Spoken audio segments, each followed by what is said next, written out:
ہم گھر والے بھی، ان کے بچے بھی اور ہم چھوٹے بچے بھی جو ملنے جاتے تھے تو ان کے گھر میں اوپر ایک کمرہ ہوتا تھا بڑا، میرا خیال ہے تقریباً یہاں سے لے کے اس اینڈ تک لمبا ایک کمرہ تھا، جس میں سارے ملنے والے ارد گرد بیٹھے ہوتے تھے یا کھڑے ہوتے تھے اور اس کی فسانی ٹہلتے رہتے تھے اور پھر باتیں بھی کرتے رہتے، سوال پوچھتے رہتے تھے، کسی سے بات کر لی ہیں یہاں سے لے کے وہاں تک۔ گھر میں بھی نا ان کو یہ تھا کہ جو وقت ملے ٹہلتے ٹہلتے دعائیں بھی پڑھتے جاتے تھے، باتیں بھی کرتے جاتے تھے۔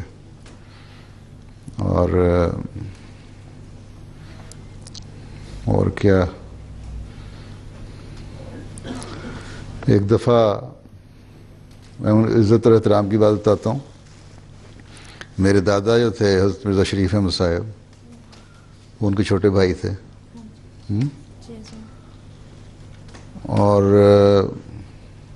ایک دفعہ مجھے ساتھ لے گئے، وہ میں چھوٹا تھا، 9 سال یا 10 سال کا، تو مجھے ساتھ لے گئے کہ حضرت خلیفہ ثانی کو ملنے جانا ہے، صبح کا وقت تھا۔ تو جب ان کے گھر پہنچے قصر خلافت میں تو وہ نیچے کھڑے ہو گئے، مجھے کہا کہ اوپر جاؤ، تم جا کے بتا کے آؤ کہ میں ملنے آ رہا ہوں، اجازت لے کے آؤ۔ چھوٹے بھائی تھے لیکن اس طرح نہیں کہ کھولا دروازہ اندر گھس گئے گھر میں، جس طرح ہمارے آج کل ہوتا ہے۔ پہلے مجھے بھیجا اوپر جاؤ، بس چھوٹی آپا تھیں اس وقت، وہاں جا کے میں نے ان کو کہا کہ اس طرح میرے دادا کو ابا جان کہتے تھے کہ انہوں نے ملنے آنا ہے۔ حضرت خلیفہ ثانی کو پوچھا، وہ لیٹے ہوئے تھے، انہوں نے کہا ٹھیک ہے آ جائیں، بات کرنی تھی۔ پھر میں نیچے آیا، ان کو بتایا، پھر وہ اوپر گئے۔ پھر وہاں چھوٹی آپا نے، ام متین نے کرسی رکھی تھی سرہانے ان کے، جہاں وہ لیٹے ہوئے تھے نا سر کی طرف، بیٹھنے کے لیے حضرت مرزا شریف احمد صاحب کی، تو وہ انہوں نے کرسی ہٹا دی اور نیچے بیٹھ گئے۔ اور جو بھی باتیں کرنی تھیں، مجھے باتیں تو نہیں یاد، 9-10 سال کی عمر میں کیا باتیں تھیں، تو جو بھی باتیں تھیں کیں، اس کے بعد بڑے احترام سے اٹھے اور آ گئے۔ اور وہ جو بس یہ مجھے تاثر ہے کہ ان دونوں بھائیوں کی جو باتیں ہو رہی تھیں نا، جو اپنی جماعتی باتیں ہو رہی تھیں، لیکن اس میں بھی آپس کا ایک تعلق اور محبت اور پیار کا اظہار دونوں طرف سے چل رہا تھا۔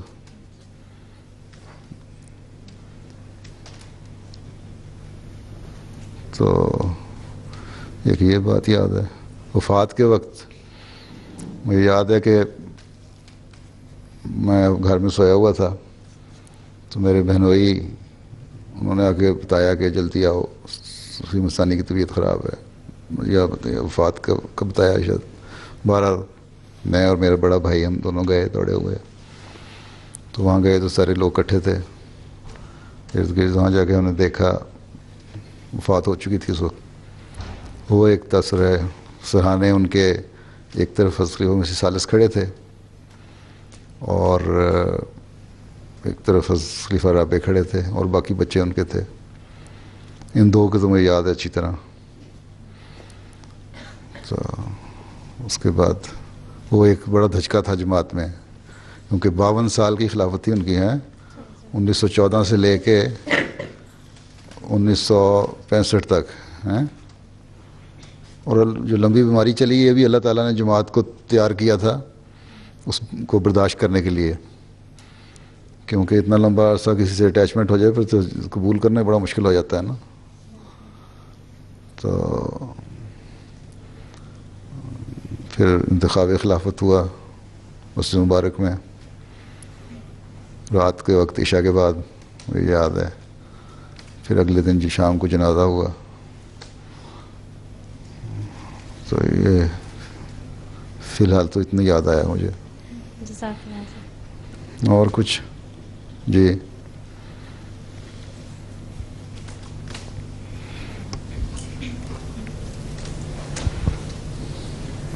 حضور میں نے پوچھنا تھا جو لوائے احمدیت اس زمانے میں بنایا تھا، کیا وہ ابھی بھی یوز ہوتا ہے یا؟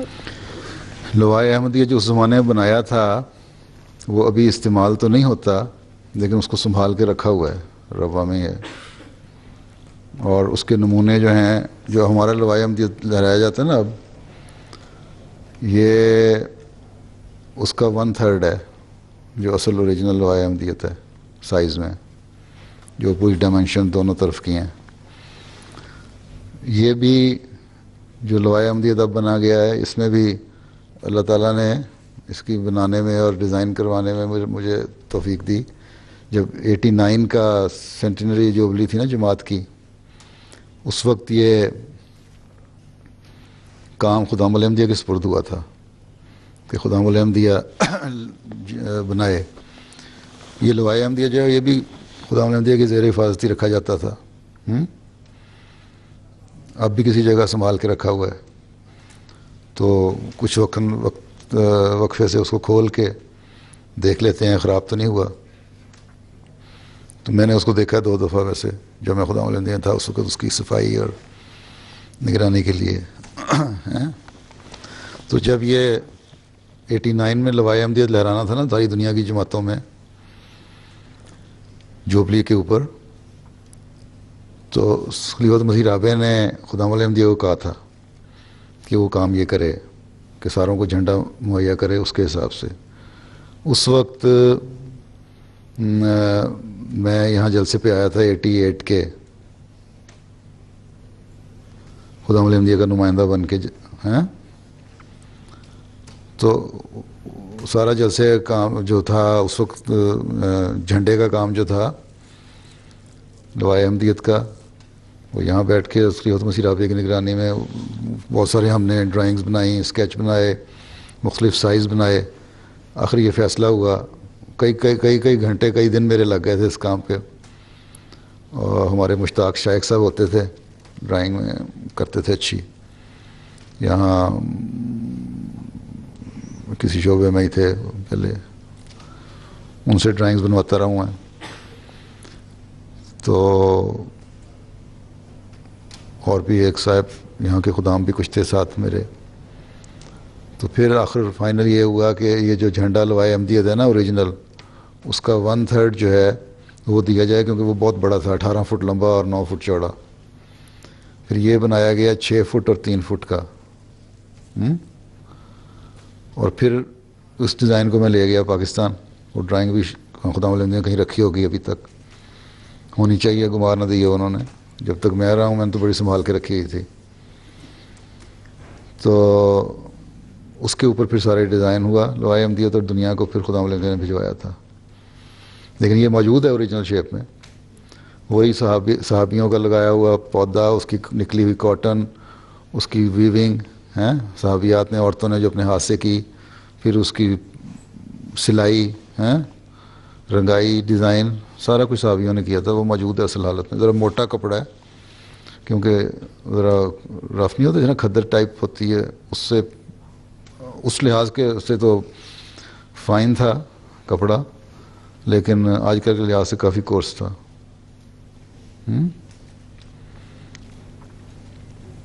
اور حضور اس کا جو ڈیزائن تھا جی لوائے احمدیت کا، وہ کس نے سوچا تھا یا وہ کس طرح ڈیزائن؟ تو پھر تقریباً ثانی نے مختلف مشوروں سے ڈیزائن کیا تھا کہ یہ ڈیزائن ہوگا. اور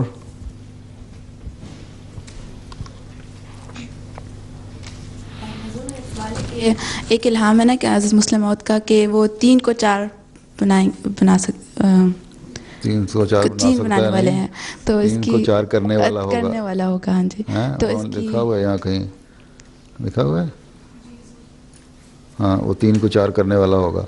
تو اس کی تشریح مجھے سمجھ نہیں آئی اس کا کہ حضرت مسیح علیہ السلام نے جب یہ لکھا ہے نا سارا الہام، کل میں نے خطبے میں پرسوں پڑھا تھا، ساری پیش گوئی، بہت ساری باتیں تو لوگوں کو سمجھ نہیں آئی، کہ 4-5 فقرے اس میں عربی کے بھی تھے اور 1-2 مشکل اردو تھی، شاید سمجھ نہ آئی ہو، لیکن باقی آسان تھی. ان میں سے 2-3 پوائنٹس کی میں نے وضاحت بھی کی تھی کیا مطلب ہے. تو اسی بریکٹ میں لکھا ہوا ہے 3 کو 4 کرنے والا ہوگا، اس کی سمجھ نہیں آئی، وہاں بھی لکھا ہوا ہے اس پیش گوئی کے اپنے الفاظ میں. لیکن اس کی مختلف صورتیں ہیں، بیان کی جاتی ہیں. ایک تو یہ ہے کہ حضرت مسیح موعود علیہ السلام کے حضرت اماں جان سے جو اولاد ہوئی اس میں 3 بیٹے زندہ تھے، اور حضرت مسیح موعود علیہ السلام کی ایک پہلی بیوی سے 2 بیٹے تھے، جو ایک تو فوت ہو گئے تھے، حضرت مرزا سلطان احمد صاحب زندہ رہے. انہوں نے حضرت مسیح علیہ السلام کی بیعت نہیں کی تھی. پھر انہوں نے خلیفہ اول کی بیعت بھی نہیں کی. پھر انہوں نے، اور اس کا اندازہ کر لو کہ جب مرزا سلطان احمد صاحب کی شادی ہوئی ہے تو اس کے قریب ہی مسلم موعود پیدا ہوئے ہیں اس زمانے میں. اتنا فرق تھا عمر کا بھی. پھر انہوں نے خلیفۃ مسیح ثانی کے زمانے میں جب بیمار تھے تو اس وقت خلیفہ ثانی کی بیعت کی. اس وقت لوگ جب ان سے کہتے تھے نا بیعت کرنے، کہتے تھے میں نے حضرت مسیح موعود علیہ السلام کی بیعت نہیں کی، حضرت خلیفہ اول نہیں کی، تو اپنے چھوٹے بھائی کی میں کس طرح کر لوں بیعت.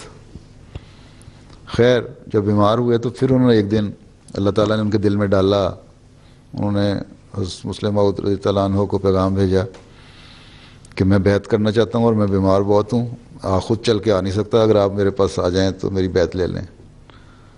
تو اس وقت پھر خلیفۃ مسیح ثانی ان کے گھر گئے، وہاں ان کے بستر پہ لیٹے ہوئے تھے، ان کے وہاں ہاتھ پہ پکڑ کے تو پھر وہاں بیعت ہوئی. تو ایک یہ بھی ہے کہ 3 جو زندہ بھائی تھے 3، ان میں چوتھا ایک بھائی بھی شامل ہو گیا. ایک اس کی تشریح یہ کی جاتی ہے کہ اسلام کے مرکز 2 تھے، مکہ اور پھر مدینہ. پھر حضرت مسیح موعود علیہ السلام کی بعثت ہوئی تو ایک تیسرا مرکز بن گیا قادیان. پھر جب پارٹیشن ہوئی، پاکستان اور انڈیا علیحدہ ہوئے، تو اس وقت ایک بیابان جگہ پہ ایک نیا مرکز بنا ربوہ، جہاں سے پھر اسلام کی اشاعت شروع ہوئی اور سارا احمدیوں کی آبادی تھی وہ.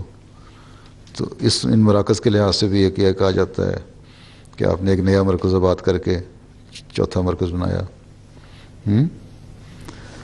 اور مختلف تشریحیں اس کی ہیں.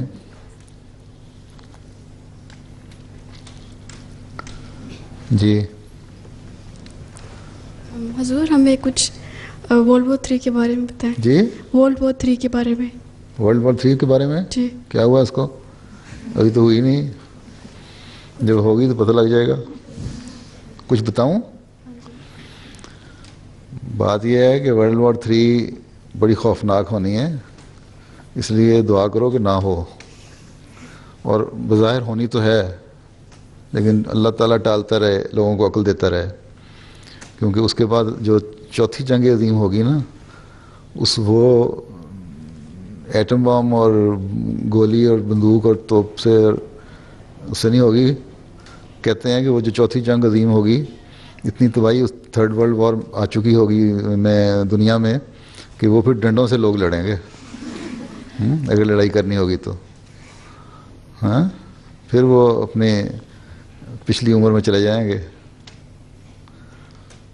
لیکن بات یہ ہے کہ جب تک انصاف دنیا میں قائم نہیں ہوگا،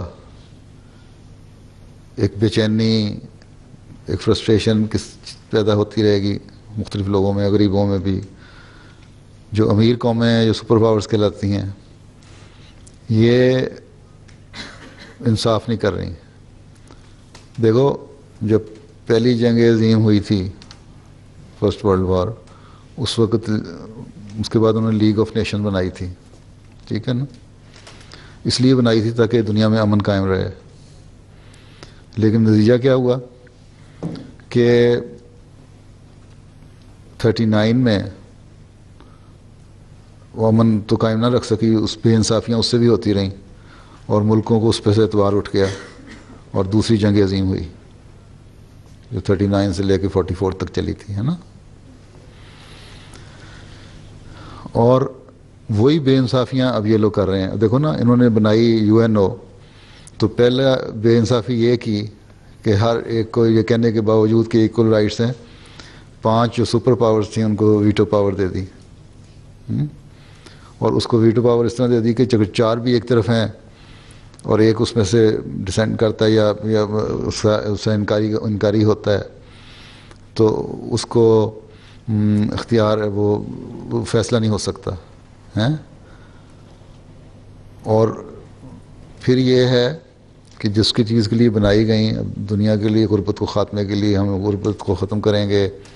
کیا غربت کو ختم کی؟ افریقہ مر رہا ہے، کتنے کو دے گی؟ امریکہ میں بے تحاشا ٹنوں گندم جو ہے، ویٹ جو ہے، وہ خراب ہو کے اس کو ضائع کر دیتے ہیں بجائے اس کے کہ غریب ملکوں کو بھیج دیں جہاں قحط پڑا ہوا ہے, فاقہ ہو رہا ہے.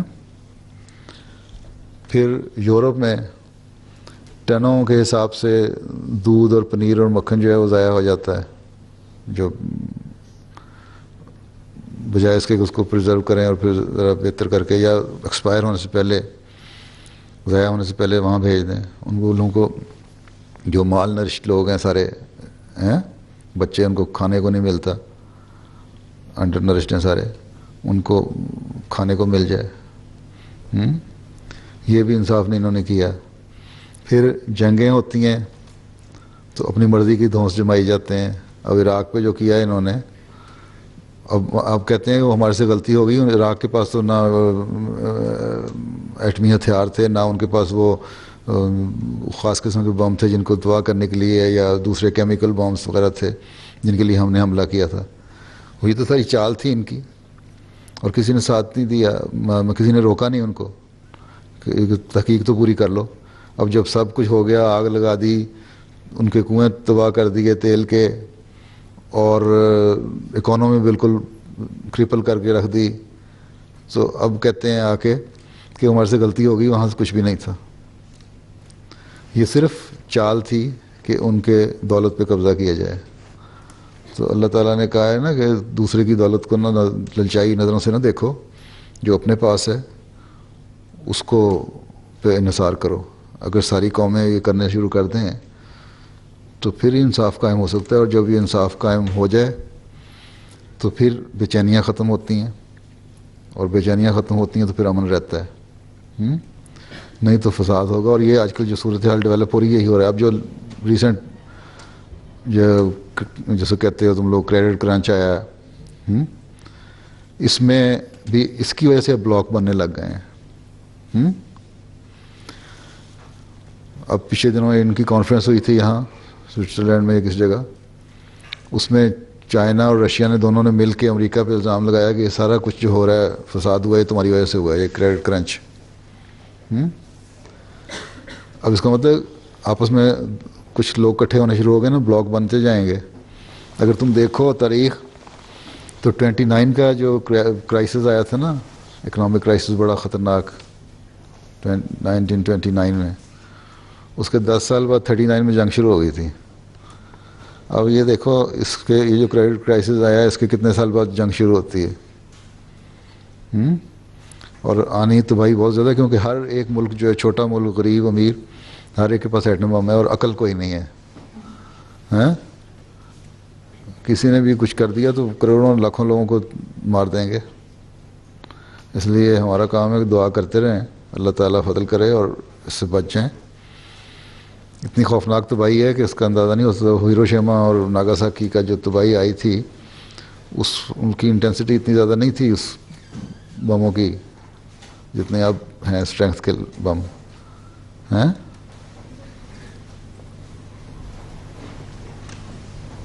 سمجھ آئی؟ اور میرا خیال ہے وہ بعد میں جو پہلے بھی ایک دفعہ کہہ چکا ہوں کہ افریقہ بچ جائے گا.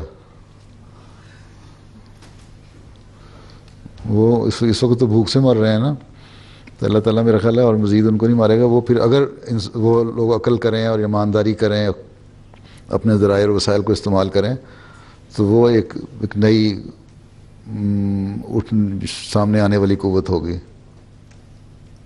ہاں, وہ میں نے پیچھے کہیں کہا تھا اسی طرح شاید کسی کو کلاس میں, یہ کہاں, تو جرمنی سے میرے پاس ایک صاحب آئے, جرمن احمدی, پاکستانی نہیں, جرمن احمدی, کہ میرا داماد ہے, وہ کہتے ہیں کہیں اس نے سن لیا آپ کا کہ صرف افریقہ بچے گا باقی دنیا تباہ ہو جائے گی. میں نے کہا میں تو یہ کہا ہی نہیں تھا. میں نے کہا افریقہ کے امکانات ہیں اٹھنے کے. تو وہ جو آدمی ان کا داماد ہے وہ بڑا بزنس مین ہے, وہ کہتا ہے کہ میں ابھی اپنا بزنس سارا افریقہ لے جاؤں. تو بہرحال دیکھو کیا ہوتا ہے. اور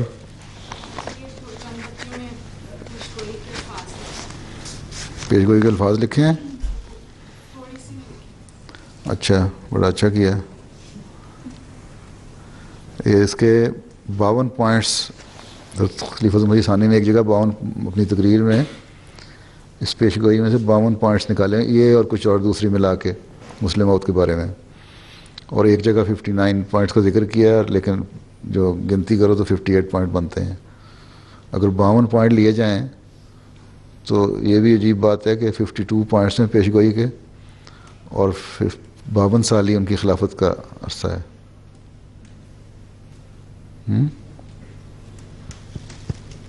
ڈو یو انڈرسٹینڈ؟ سم اچھا، ہاں جی حضور میں نے ایک سوال کرنا تھا، وہ جی ایک سوال کرنا تھا میں نے حدیث کے متعلق۔ وہ ایک حدیث تھی نا رسول اللہ صلی اللہ علیہ وسلم کی کہ انہوں نے حضرت سلیمان فارسی صاحب کے ان کے کندھے پر ہاتھ رکھ کے کہا تھا کہ جو مسیح آئے گا وہ اہل فارس میں سے ہوگا۔ تو میں نے ایسا نہیں تھا؟ اہل فارس تو نہیں کہا تھا، فارسیوں میں سے ہوگا۔ یہ بھی نہیں کہا تھا فارسی نسل ہوگا، یہ تو آگے تشریح ہے اس کی۔ کندھے پہ ہاتھ رکھ کے کہا تھا ان میں سے ہوگا۔ جو صحابہ نے پوچھا تھا کہ یہ جو آیت اتری ہے وآخرین منہم لما یلحقوا بہم ترجمہ میں، تو یہ وہ کون ہے آخرین جو پہلوں سے ملیں گے؟ اس پہ آن صلی اللہ علیہ وسلم سلمان فارسی بیٹھے تھے قریب، ان کے ہاتھ کندھے پہ ہاتھ رکھ کے فرمایا کہ وہ ان میں سے ہوگا، یعنی وہ عربی نہیں ہوگا۔ ایک تو یہ تشریح بڑی واضح تشریح ہے کہ وہ عربی نہیں ہوگا بلکہ غیر عربی ہوگا، ہیں؟ اور دوسری یہ بھی لی جا سکتی ہے فارسی النسل ہوگا۔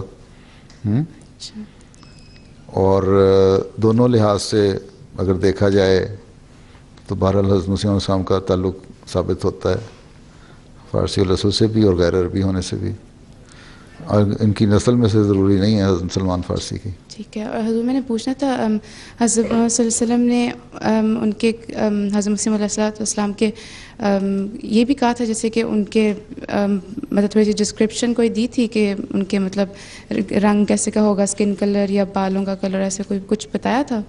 اس سے مجھے لگتا ہے کہ وہ حدیث میں ذکر ملتا ہے اس طرح، پہلے مسیح کا اور دوسرے مسیح کا، اور اس ڈسکرپشن میں صاف واضح نظر آتا ہے کہ فرق ہے، جو ایک شخصیت نہیں ہے دونوں۔ تو ایک لمبی حدیث ہے حدیقت الصالحین کے آخر میں اس میں ذکر ہے اس کا کہیں، میرا خیال ہے، اگر نہیں تو ایک اور جگہ پہ بھی ہے۔ دکھاؤ مجھے دو۔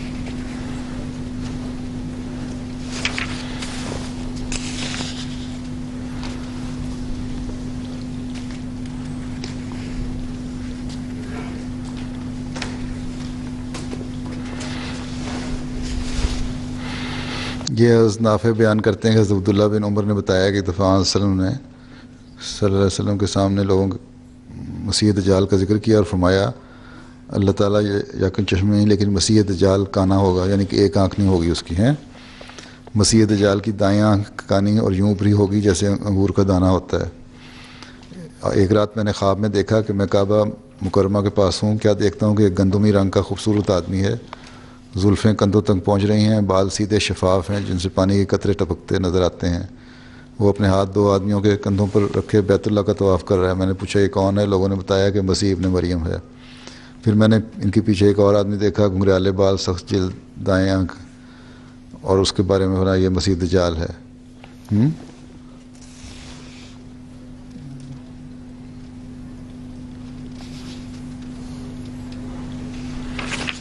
اچھا، پھر